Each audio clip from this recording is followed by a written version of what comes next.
Amigos, que Dios les bendiga. Bienvenidos a una nueva edición del Evangelio Diario. Estamos a martes 7 de julio, en esta 14ª semana del tiempo ordinario. Y para hoy recordamos y celebramos en la liturgia de la Iglesia al Beato Benedicto XI, Papa. También recordamos a la Beata María Romero Meneses, religiosa salesiana aquí en la región de Centroamérica. Y recordamos también en la liturgia a San Fermín, obispo y mártir. En la vida de Fermín, el hijo de Firmo, y Eugenia nos movemos en un mundo de conjeturas, pero la mención del nombre de la madre evoca la gran receptibilidad de las mujeres paganas a la nueva doctrina destinada a toda la humanidad, sin excluir de la esperanza a los más humildes y despreciados, y que traía un positivo consuelo a los desesperados y a los vacilantes. Las viejas hagiografías describen a Firmo y Eugenia dirigiéndose al templo de Júpiter para ofrecer sacrificios y detenidos en el camino a la vista de un extranjero que con dulce y grave palabra explicaba al pueblo la figura y la doctrina de Cristo. Al llegar aquí hay que imaginarse el amoroso ardor de aquellos humildes y eficaces apóstoles, mucho más cercanos que nosotros en el tiempo a la figura de Jesús. Firmo y Eugenia invitaron a su hogar al extranjero, hondamente impresionados por el discurso de este. Honesto, que así se llamaba el apóstol, explicó a aquellos los fundamentos de la religión cristiana. Y como venía de Tolosa de Francia, de donde le había enviado el santo obispo Saturnino, discípulo de los apóstoles, con la concreta misión de difundir en Pompelón, lo que actualmente es Pamplona, la fe de Jesucristo.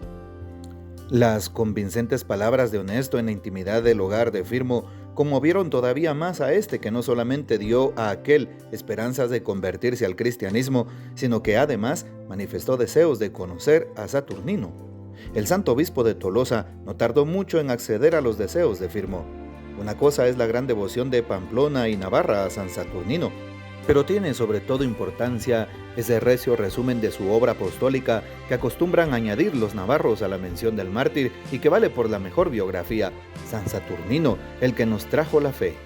Cuentan que Saturnino evangelizó en Navarra más de 40.000 paganos, entre ellos a Firmo, Fausto y Fortunato, los tres primeros magistrados de Pompelón, y que a impulsos de aquella ardorosa predicación se construyó rápidamente la primera iglesia cristiana, que pronto resultó insuficiente. Todos estos preliminares un poco largos resultan necesarios para explicar la figura de Fermín, el hijo de Firmo y Eugenia, niño de 10 años de edad, que Honorato se encargó de modelar en el espíritu al quedar a la cabeza de la Grey de Pompelón, vuelto ya Saturnino a Tolosa. La historia de Fermín a esa grande e imprecisa distancia histórica resulta demasiado lineal, pero no por eso menos reveladora del ardor de aquellos heroicos confesores de Jesucristo, íntimamente comprometidos a confesarla donde quiera y en cualquier situación que fuese. Firmo y Eugenia enviaron entonces a Fermín a Tolosa, poniéndole bajo la dirección de Honorato, obispo y sucesor de Saturnino. Este, no menos admirado del talento y de la prudencia de Fermín, venciendo su modestia, le ordenó presbítero, consagrándolo después obispo de Pamplona, su ciudad natal. El celo evangelista de Fermín en su tierra navarra emparejaba con el de su antecesor Saturnino. Al conjuro de la palabra entusiasta de Fermín, los templos paganos se arruinaban sin objeto y los ídolos hacíanse pedazos. En poco tiempo el territorio fue llenándose de fervorosos cristianos. Las devociones fundamentales de San Fermín eran la Santísima Trinidad y la Santísima Virgen María. Invocando a la Santísima Trinidad, la devoción de las devociones operaba milagros tan prodigiosos que los gentiles en Navarra y en las Galias llegaron a mirarle como un dios. Vamos a dejar a un lado la leyenda, digamos en lenguaje actual, que el amor de Dios inflamaba el alma de Fermín en una caridad milagrosa. Fermín, después de ordenar suficiente número de presbíteros en su tierra, pasó a las Galias, cuyas regiones reclamaban el entusiasmo del joven obispo, pues a la sazón ardía en ellas furiosa la persecución. La indiferencia ante la persecución constituía en Fermín otra manera de predicar, y no precisamente la menos eficaz. Los paganos de Agen, de la Auvernia, de Argens, de Anjou, en el corazón de las Galias y también en Normandía, quedaban admirados de aquella presencia que daba sereno testimonio de Cristo. Indiferente a todos los peligros, el ansia tranquila del martirio movía a Fermín.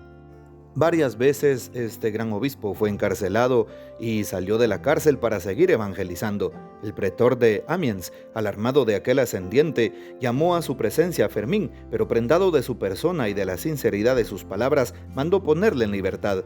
Pero como en Fermín insistiera en predicar al pueblo la fe en Cristo, el pretor, volviendo de su acuerdo, ordenó encerrarlo en la prisión. La agitación del pueblo creyente, mal resignado con esta medida, determinó un miedoso y cruel impulso del pretor. Mandó cortar la cabeza a San Fermín en la misma cárcel. En medio de la consternación de los cristianos, un tal Faustiniano, convertido por San Fermín, tuvo el valor de atreverse a rescatar el cuerpo decapitado para enterrarlo provisionalmente en una de sus heredades y más tarde, con todo sigilo, trasladó los restos de aquel gran devoto de María a una iglesia que el mismo San Fermín había dedicado a la Santísima Virgen. Y es muy mencionadas las famosas fiestas de San Fermín en España actualmente y en el mundo entero. Pidamos pues la poderosa intercesión de San Fermín, obispo y mártir. Y para hoy, martes 7 de julio, tomamos el texto bíblico del Evangelio según San Mateo, capítulo 9, versículos 32 al 38. En aquel tiempo, llevaron ante Jesús a un hombre mudo, que estaba poseído por el demonio. Jesús expulsó al demonio y el mudo habló. La multitud maravillada decía: nunca se había visto nada semejante en Israel. Pero los fariseos decían: expulsa a los demonios por autoridad del príncipe de los demonios. Jesús recorría todas las ciudades y los pueblos, enseñando en las sinagogas, predicando el evangelio del reino y curando toda enfermedad y dolencia. Al ver a las multitudes, se compadecía de ellas, porque estaban extenuadas y desamparadas, como ovejas sin pastor.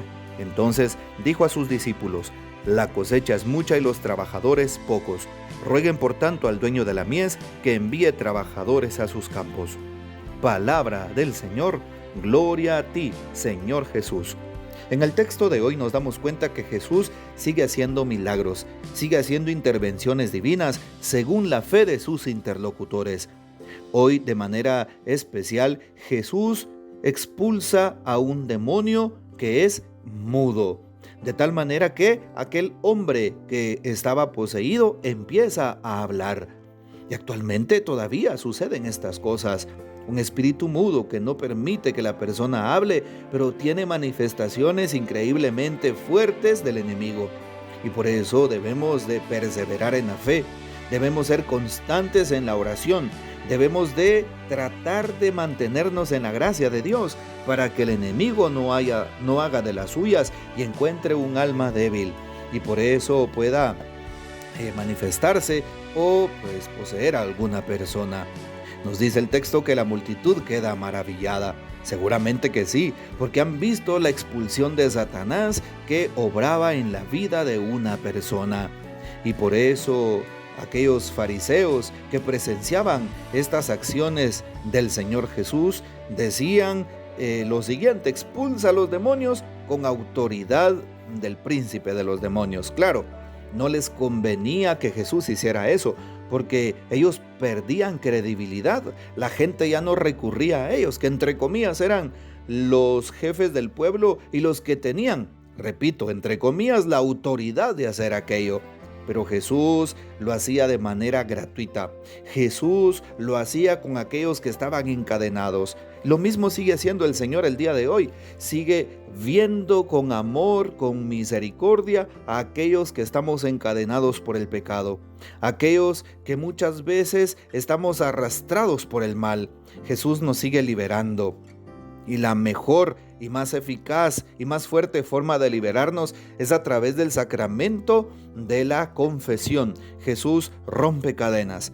Sí, lo decía el padre Gabriel Lamort, el más grande y eficaz de los exorcismos es la confesión, porque allí el enemigo se va, no puede contra alguien que está en gracia. Nos damos cuenta que Jesús, dice el texto, recorría ciudades y pueblos enseñando y en las sinagogas y predicando el evangelio.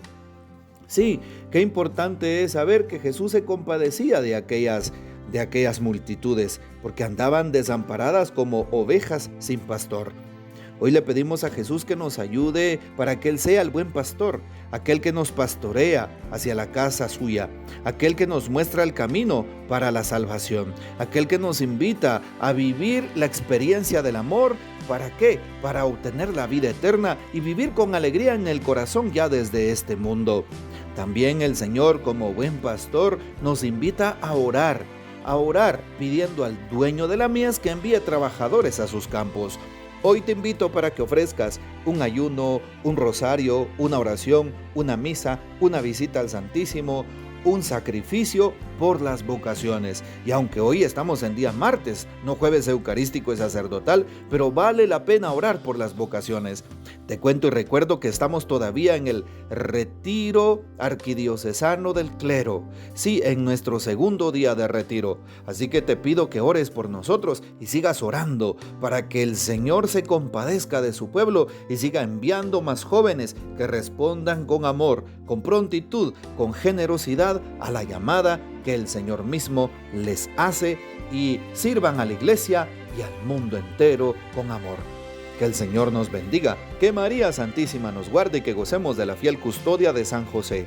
Y la bendición de Dios Todopoderoso, Padre, Hijo y Espíritu Santo, descienda sobre ustedes y permanezca para siempre. Amén. Comparte este audio y hasta mañana.